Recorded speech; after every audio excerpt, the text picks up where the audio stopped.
ये सलामी एक ऐसे शख्स को थी जिसने न कभी कोई चुनाव लड़ा, न किसी पद को स्वीकार किया। उन्हें जब रिमोट कंट्रोल से सरकार चलाने वाला कहा गया तो उन्होंने खुद डंके की चोट पर कहा, हाँ, मैं रिमोट कंट्रोल हूँ। कंट्रोल मेरे पास है भी नहीं भी, ऐसे नहीं, कंट्रोल तो होना ही चाहिए। बाला साहेब ने अपनी विरासत छोटे बेटे उद्धव को सौंप दी, लेकिन पिता जैसा रौब, जलवा और लोगों के बीच सम्मान खुद उद्धव को हासिल करना था। हालांकि 2012 के दशहरा रैली में बाल ठाकरे ने हाथ जोड़कर लोगों से मार्मिक अपील की थी कि वो अब उद्धव का साथ दें।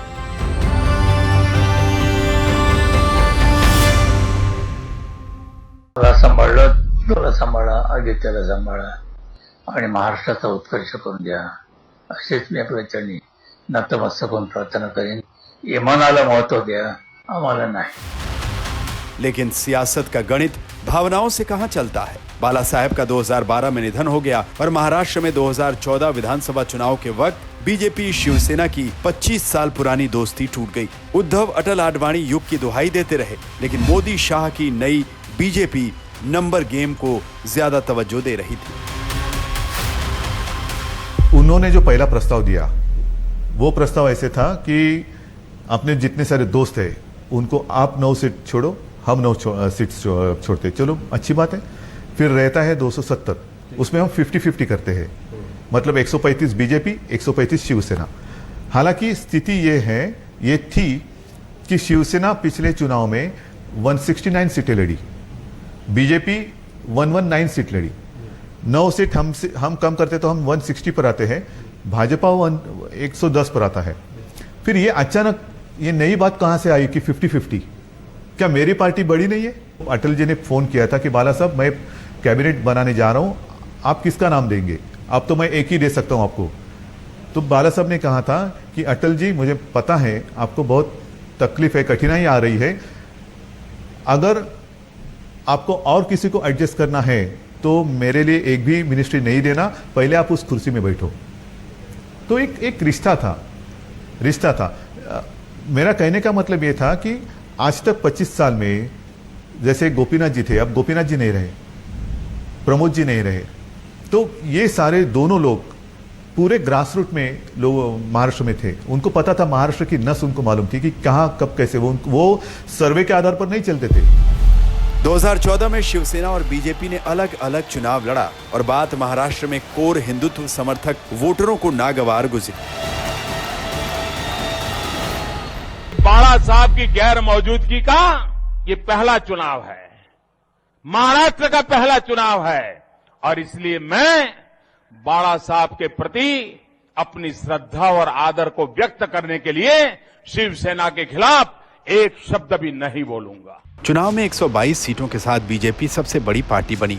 यहीं से महाराष्ट्र की राजनीति में शिवसेना की बड़े भाई की हैसियत खत्म हो गई।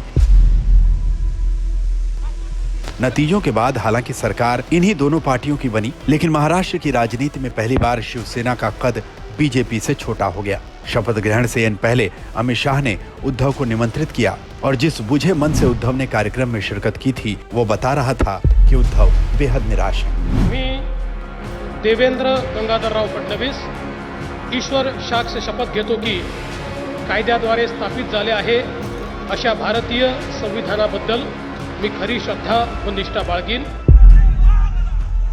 2019 में शिवसेना की कहानी फिर उसी मोड़ पर आ पहुंची। यहां से मनमुटाव शुरू हुआ था, यानी चुनाव के दर पर।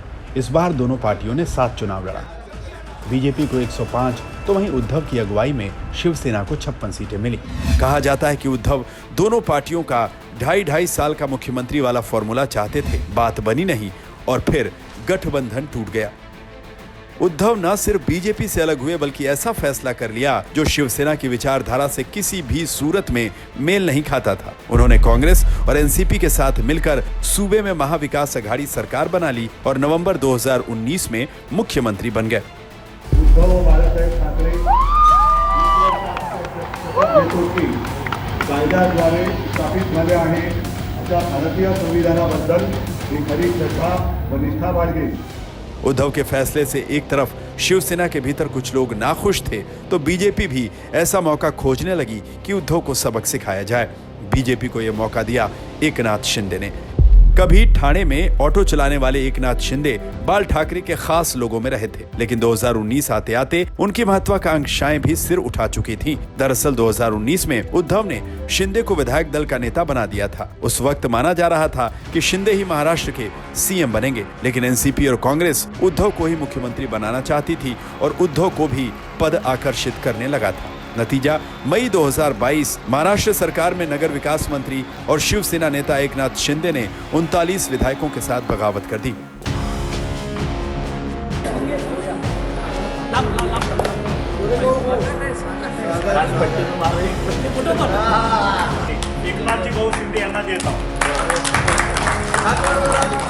वैसे शिंदे बागी क्यों हुए, इसकी एक और कहानी है।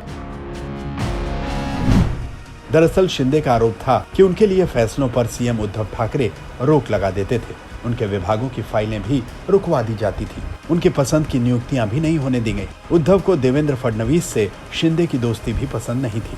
शिंदे के गुरु आनंद दीघे के जीवन पर बनी मराठी फिल्म धर्मवीर की स्क्रीनिंग के दौरान भी एकनाथ शिंदे और उद्धव के बीच खटास दिखी।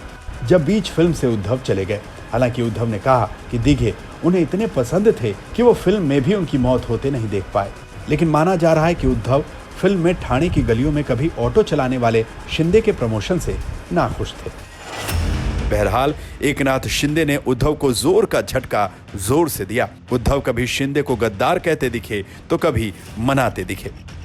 या समोर बसा, मी देतो राजीनामा, चला मी तुमच्या हातामध्ये आज मी माझ्या राजीनाम्याचं पत्र तयार करून ठेवतो आहे।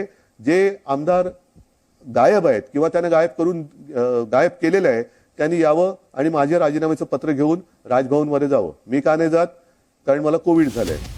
शिवसेना की कहानी में ये वो पल था जिसकी कल्पना कभी किसी ने नहीं की थी। यूं संजय निरुपम, नारायण राणे और राज ठाकरे जैसे दिग्गजों ने पहले भी पार्टी छोड़ने का काम किया था, लेकिन किसी ने पार्टी पर हक नहीं जताया था। एकनाथ शिंदे ने न केवल ऐसा किया, बल्कि संवैधानिक तरीके से लड़ाई लड़ पार्टी का नाम और सिंबल दोनों पर कब्जा जमा लिया, वो भी बाला साहेब का नाम जपते हुए। हिंदू हृदय सम्राट बाळासाहेब ठाकरे, धर्मवीर आनंद दिघे साहेबांच्या आशीर्वादाने मी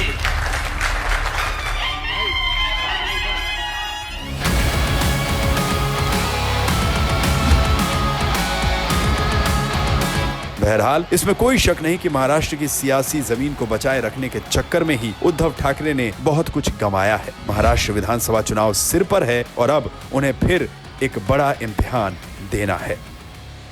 आज तक ब्यूरो।